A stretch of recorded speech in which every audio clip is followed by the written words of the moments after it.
Hello, my name is Ksenia. In this video, I will be talking about all the books I read in May. This has been by far my most productive month this year, and probably ever, honestly, because I had so much traveling time.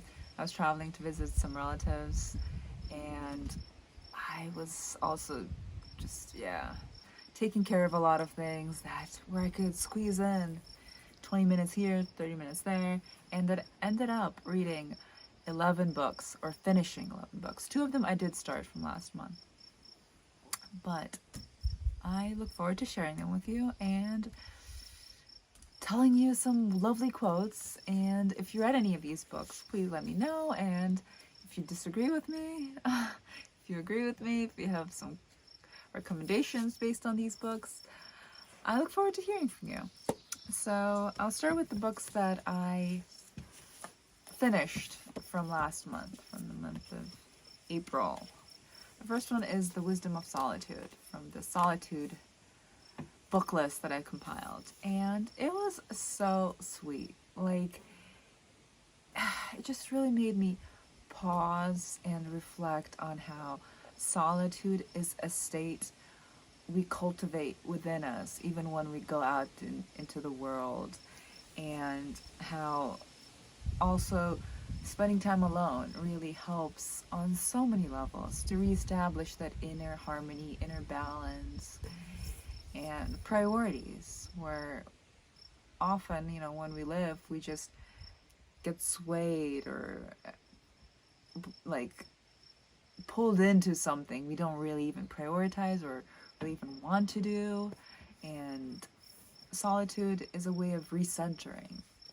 I really loved this quote towards the end where she says, well, first she quotes Joseph Campbell by saying, who said that people say that what we're all seeking is a meaning for life. I think what we're really seeking is an experience of being alive, so that our life experiences on the purely physical plane will have resonance within our innermost being and reality, so that we can actually feel the rapture of being alive. And then she comments on this quote and just her experience. This is one of the last chapters. One of the main purposes of my coming here was to get my mind and body in the same place at the same time. More than 3 months into this adventure, it's happening more frequently. Certainly more so than when I first arrived. By making my focus smaller and smaller, everything is getting bigger and bigger. Just rinsing out the breakfast dishes, I am happy. There's a vast space around things in which anything is possible. A sense of rapture permeates even the smallest activities of the day.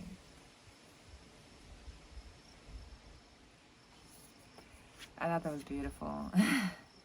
And later she says, like a guitar that needs constant tuning to make a good song, we humans need tune-ups as well. Living too tight for too long a time produces a tight person.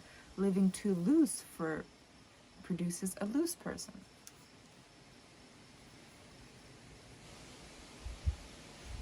Two more quotes. It's such a good book.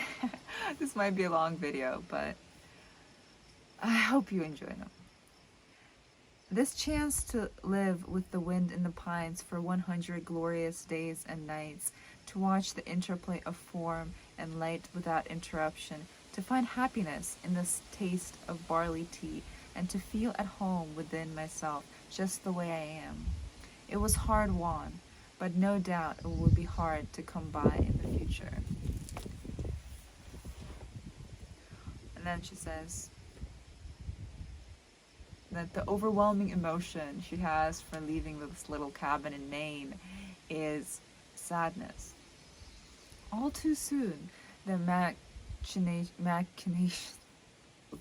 and its demands to speak, produce, declare, pay, do, and act will take their toll upon the simple person standing here this morning.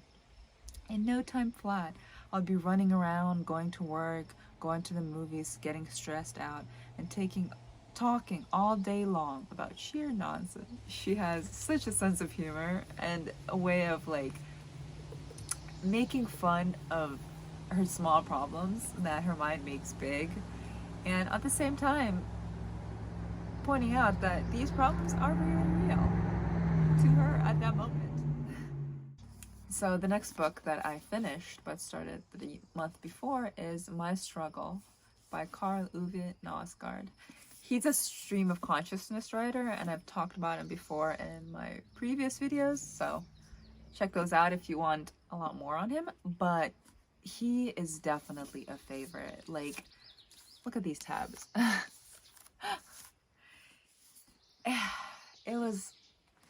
It was an experience that is so hard to describe reading him, but I felt like I was living a parallel life as him.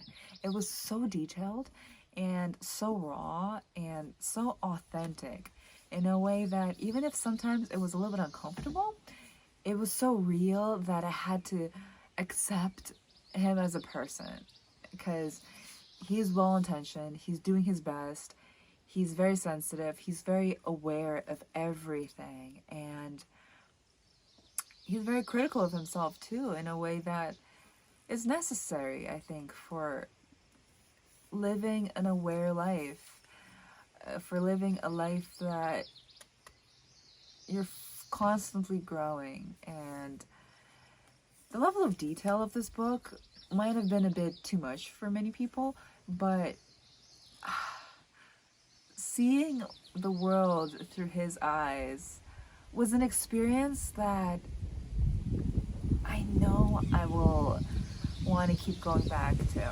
Like, I compiled a list of books I'm going to read for the month of June, and a part of me is like, are you sure you don't want to read the next book? I'm like, yeah, you have to take a break. And then 2 days later, I'm like, I should have concluded one of his books, because sometimes I just want to live someone else's life completely, someone else's way of thinking and being, and it just feels so real. The books feel so real.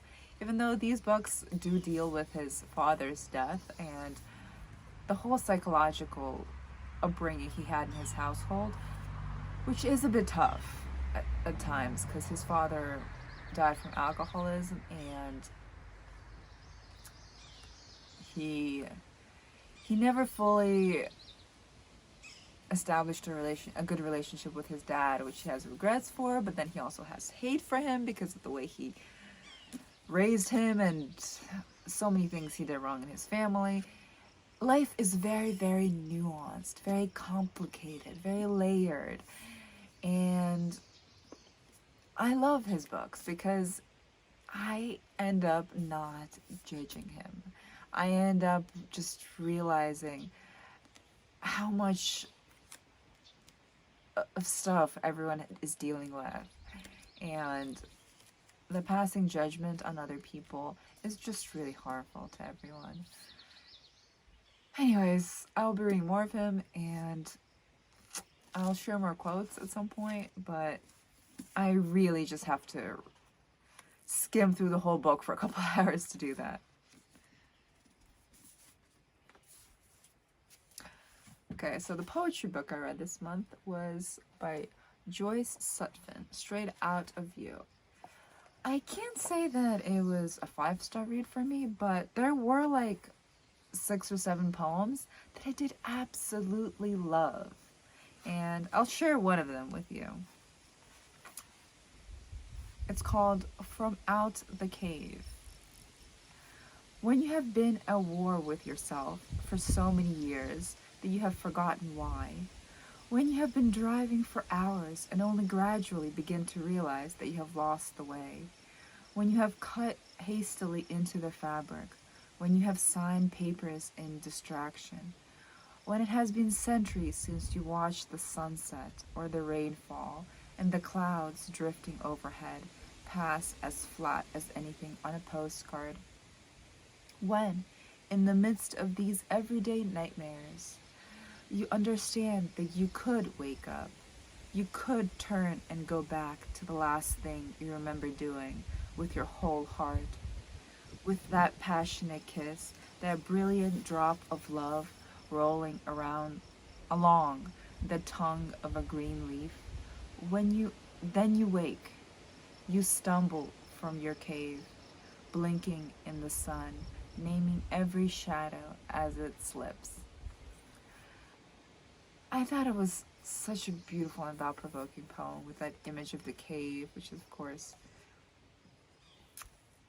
is ancient, and yeah, it's beautiful. It's really beautiful. The 8 or so poems that I did like, but maybe I should reread them. You know, poetry is one of the things that you can reread and reread and reread, and there's always something you miss. And because they're short, you can actually reread a poem 3 times and be like, I got it the 3rd time. So she's not necessarily an author I will search out at the moment, but I will probably see if I can revisit some of these poems at a later time. I gave it like 4 stars, I think, or 3 stars. No, I gave it 3 stars. Okay, so the next book that I read was Frome by Edith Wharton.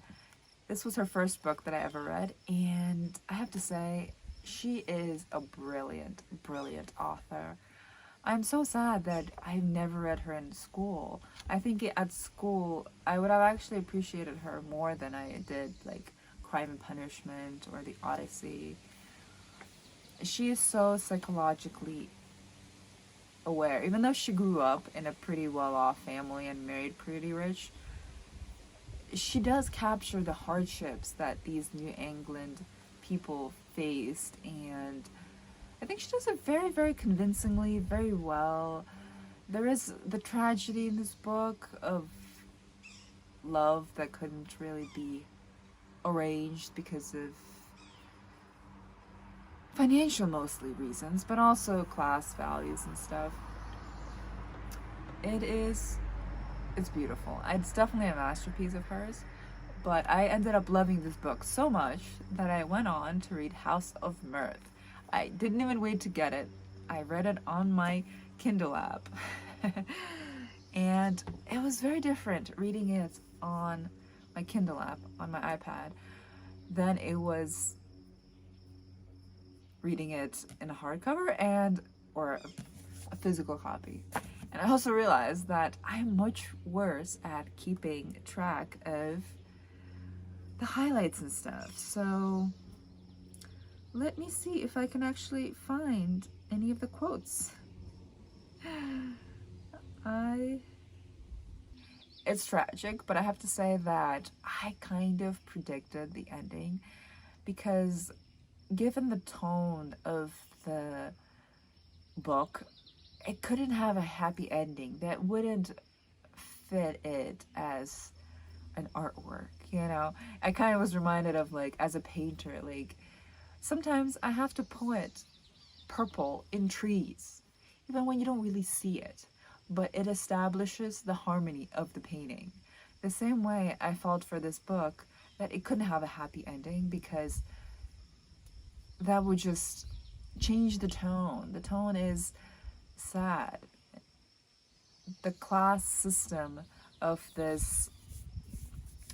these times in the Gilded Age in New York was very unfair, and this woman who was raised, you know, in a pretty rich family, and after she lost her parents and became an orphan and was very, very lonely and didn't really have anybody, just her beauty as her main asset, it was very, very tough, and it couldn't really have been otherwise. And the ending, even though I predicted, it was fitting and a little bit more optimistic given what it is. I don't want to give it away, but a little bit more optimistic than it could have been, because she does learn her lessons. She does establish a kind of, she does come to terms with where her life is and what she has to do to start a new path. And it was just done in such a breathtaking way that I need to do a whole separate post on that, I think. It was just such a good book. Yeah, Anyways, I wanted to end this book discussion with 2 quotes from her. It's about the main character, Lily. And as she looked back, she saw that there had never been a time when she had had any real relation to life. Her parents too had been rootless, blown hither and thither on every wind of fashion, without any personal existence to shelter them from its shifting gusts. And later, yes, but it had taken 2 to build the nest, the woman's faith as well as the woman's courage. Lily remembered Nettie's words. I knew he knew about me. Her husband's faith in her had made her renewal possible. It is so easy for a woman to become what the man she loves believes her to be. This was after she actually met with a very poor woman who showed her that even in poverty, you can have a kind of happiness, and love, in this case, of course, the love of a man does bring out the best in a woman when there's understanding and when there is that faith that she can be beautiful, that she can be her best version. That trust kind of like makes her grow into that version, and I think that's definitely true. I know that's not something that in our modern world we like to say, because we're like, oh, women have their independence and they should have the right to do everything they want, and I agree with that wholeheartedly, but I do think that men and women, or at least people who bring in both the masculine energy and the feminine energy, they can bring out the best in each other. And she commented on it very, very beautifully. Having faith in the woman being her best brings out the best in her, and the woman's kind of nurturing quality and emotional kind of outpouring brings out the best in the man too. It makes him work harder, feel more, expands his worldview. It's a partnership, and it doesn't matter what gender the people are. It doesn't matter, and luckily right now, and the class doesn't matter as much either, but it's just a beautiful commentary, I think, that I agree with. But after this, actually, I was reading snippets in her biography, and she had a tough life, so she couldn't really write happy endings easily. Anyways, on to the next book. Next book is one of the nature prize winners I've talked about. The Moth, Snowstorm, Nature and Joy. Oh, this book was really, really, really good. He makes a very good point about how environmental awareness, environmental conservation needs to have 2 components. One is the awareness that everything has a price. And he talks a lot about history and how people, biologists and scientists did realize that there's nothing extra in an ecosystem, and whenever we're destroying something, there are always consequences. And how the first way, of course, to, become more environmentally conscious and less destructive as a civilization is to put a price tag on everything. Say, like, he brings the example of, like, if they kill this amount of swampland and use it to raise shrimp and to cut down the mangroves, like, yes, short term it will bring like whatever 2 million of profits, but long term those mangroves served a purpose, and that purpose will cost, with the next like big force of storm or something, or hurricane or whatever, it will bring like 10 million destruction, that we're actually losing, along with losing with nature, and along with like the amount of animals that are going extinct. It was just so shocking to me. And we're not aware of this. It's not something that people talk about. But at one point, I just almost started crying. I want there to be abundance. I want there to be richness for my kids to enjoy. This must be something that we talk about in every school, in every year of our education, much more so than even computations of calculus. Not everybody needs to know calculus. Not everybody needs to even know Shakespeare, but we need to know. And I'm not dismissing any of these subjects, by the way. I think they have their place, but we need to know that we are killing our source of livelihood. But the book, I don't want to give it a bad rap and say that it's all very depressing about how we're killing everything, because it's not. He talks a lot about joy. It's called Nature and Joy, and how, let me see if I can find it. Yeah, and how joy is the other second element for environmental conservation. I'll quote him here, because he says it so much better than I do. So, in a famous preface to one of his short novels, Joseph Conrad pointed out that the enterprise of the scientist or the intellectual may have more immediate impact, but that of the artist is more enduring because it goes far deeper. The statement of fact, however powerful, does not take hold like the image does. I believe that in defending the natural world, the time has come to offer up the images. What I mean is, it is time for a different formal defense of nature. We should offer up not just the notion of being sensible and responsible about it, which is sustainable development, nor the notion of its mammoth utilitarian and financial value, which is ecosystem services, but a third way, something different entirely. We should offer up what it means to our spirits, the love of it. We should offer up its joy. And how that emotional remembrance and experience in nature will make people, it will give them that fire to actually act, to actually spread this knowledge, to actually invent and purchase products that are more environmentally friendly.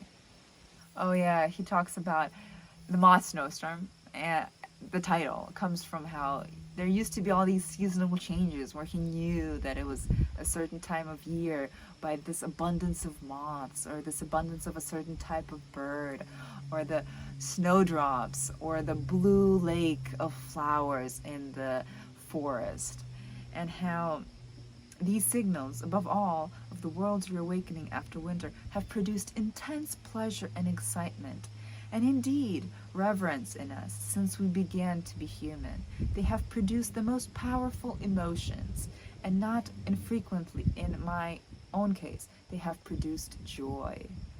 Journeying into joy, it is where I would start from, and the loss of this, the loss of familiarity with the cadences and pulses of nature, which will extend to so many more of us in the 2/3 urban world of the years to come, seems to me to be sad beyond words, not least because it will go unmarked and unmourned, since for someone struggling for food and basic healthcare and education for their children, that will be the most minuscule of their concerns.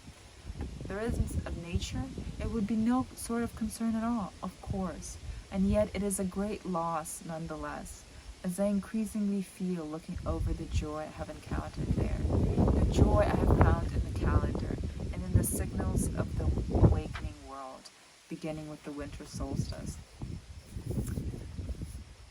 I have felt so deeply into this when I did move to these mountains during quarantine, that there's just such a beauty in the seasons that I never felt when I lived in New York City.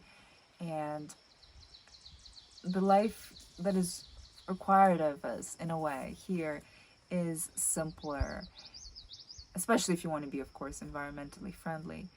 It is simpler, but observing all these cadences and these rhythms, is beautiful beyond all words. Yeah, he talks a lot about joy and wonder and how these things can be really talked about without going into a more transcendent, spiritual kind of way, and that kind of transcendence and spirituality is kind of built into our connection with the spiritual, with the natural world. It's so hard to put into words, but he puts it really beautifully into words.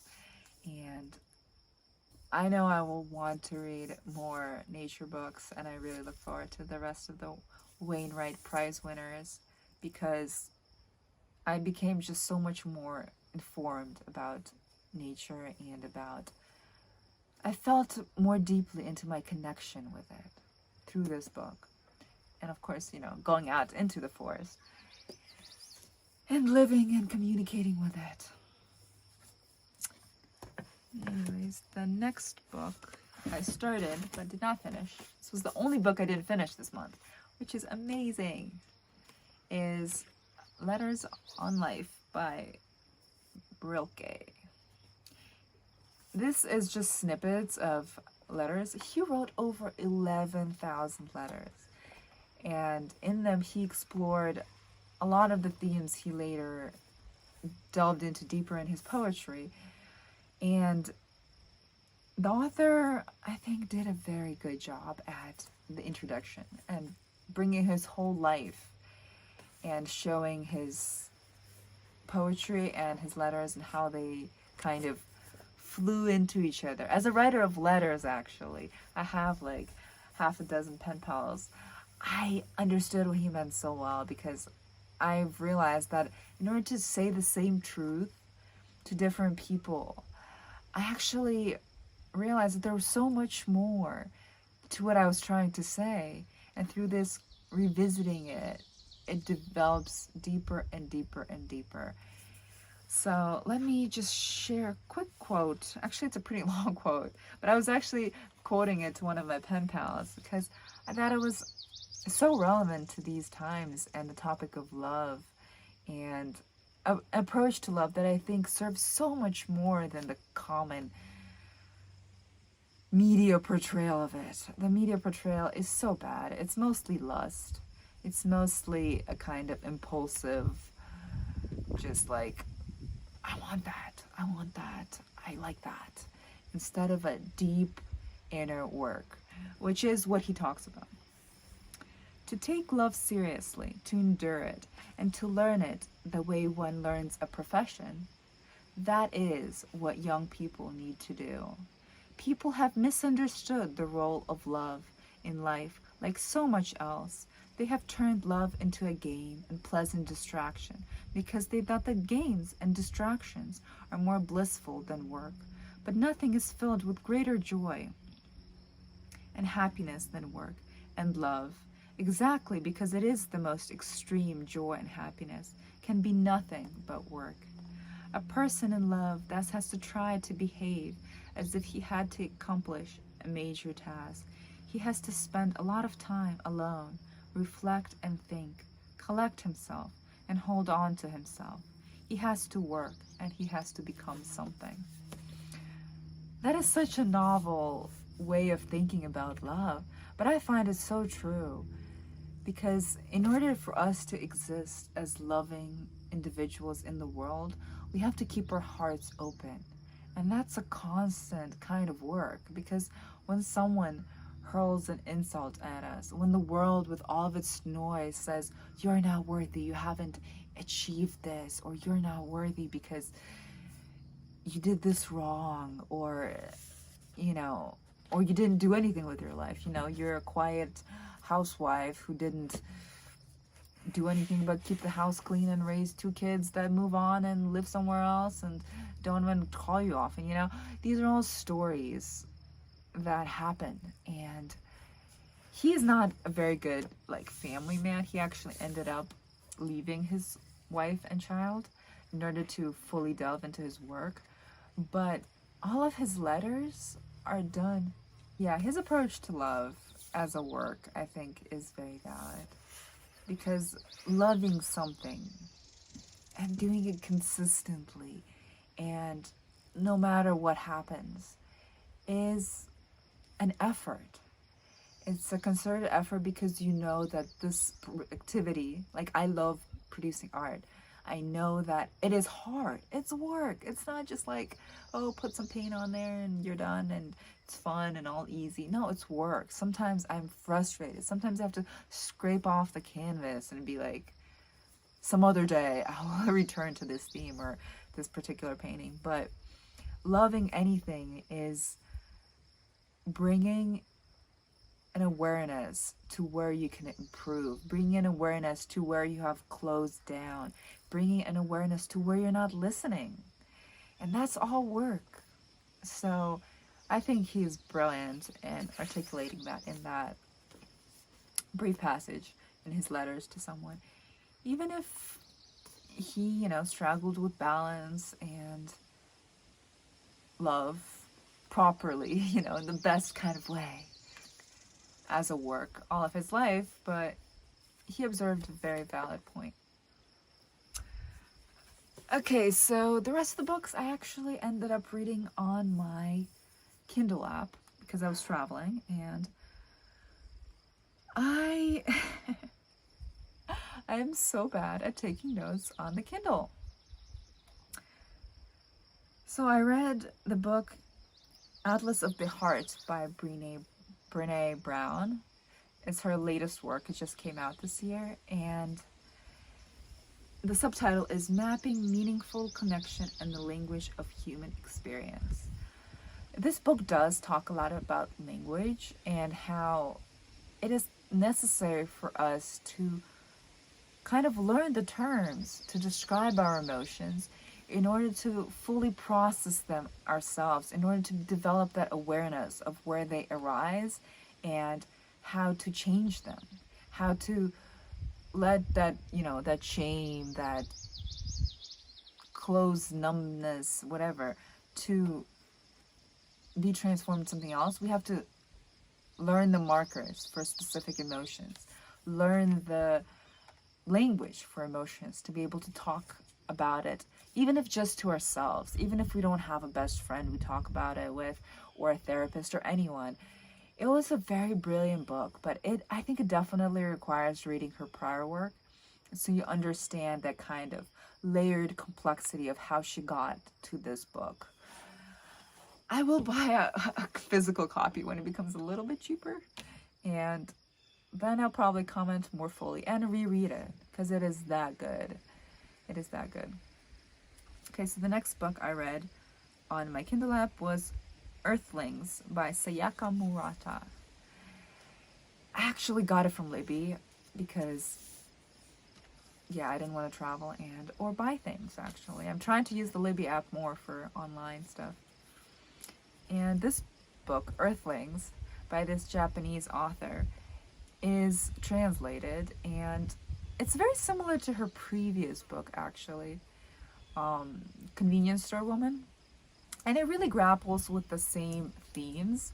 So I do recommend her as an author, like, very much, but this book was actually a little bit, it became a little bit diverted from realism at some point, and you couldn't really pinpoint where.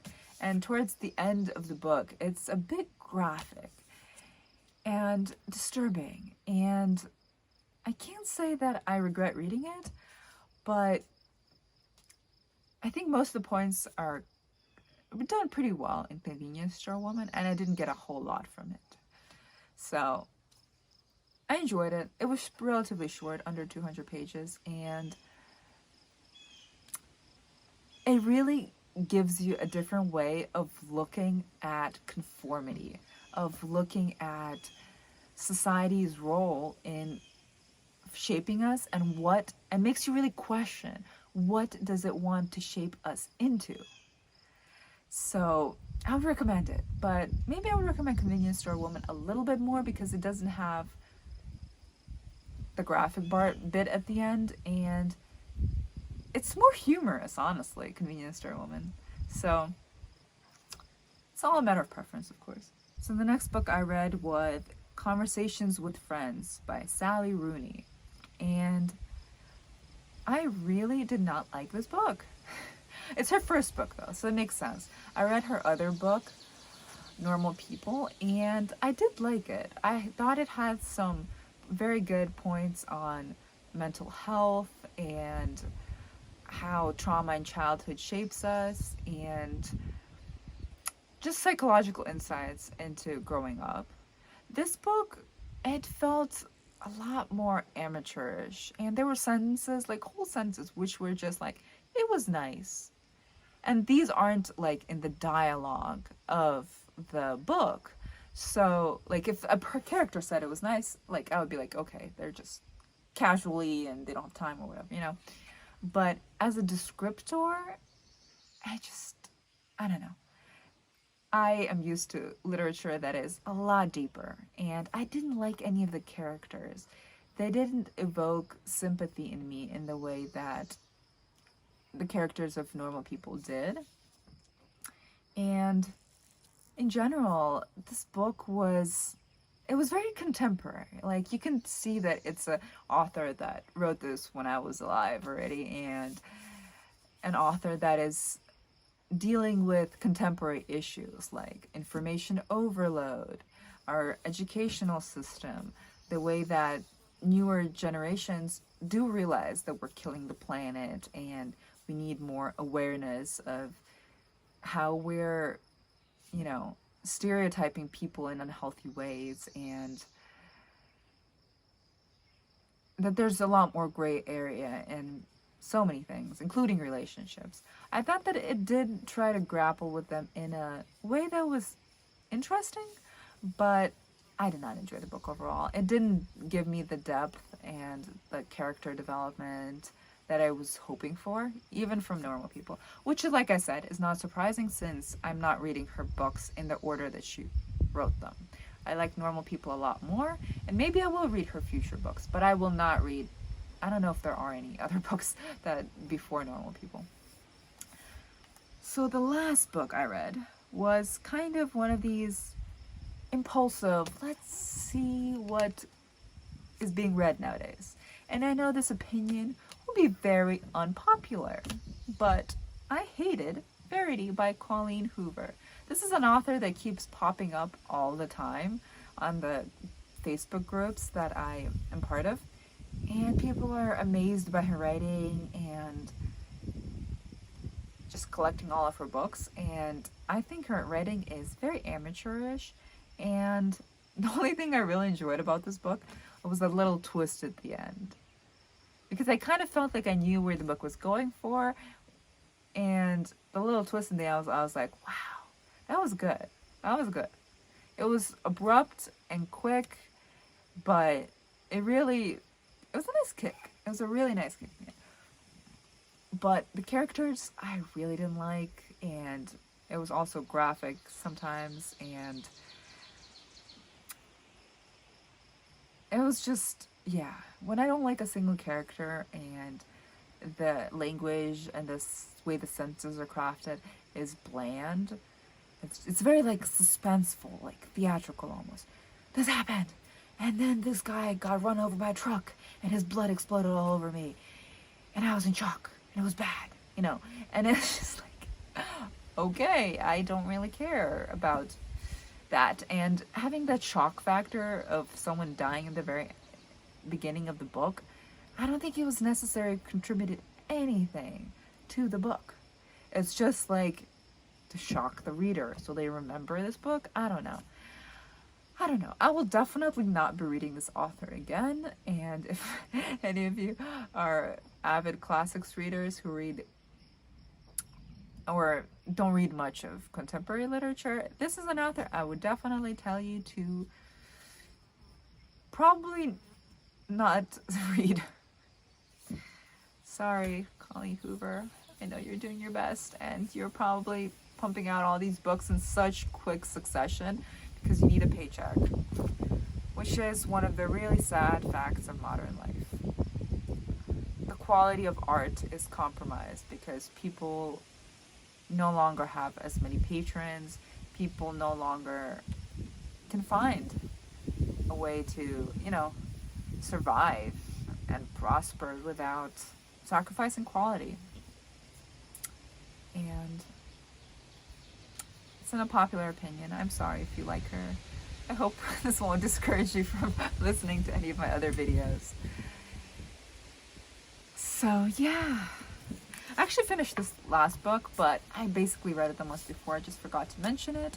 I will be doing a separate video on books of letters. If you like letters, and if you like any of the books I mentioned, I'll probably be doing deeper reviews of them at some point, at least the favorite ones that I read. So I hope you'll stay tuned. I'm sorry this video was so long, but I don't think I'll be breaking it up into two because it'll be out of context if I do that.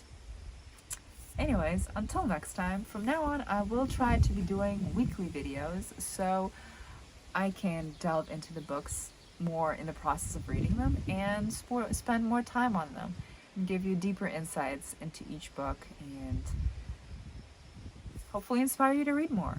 Hopefully you have some time in the summer to read more and go out and enjoy the fresh air and the bugs, of course. Until next time.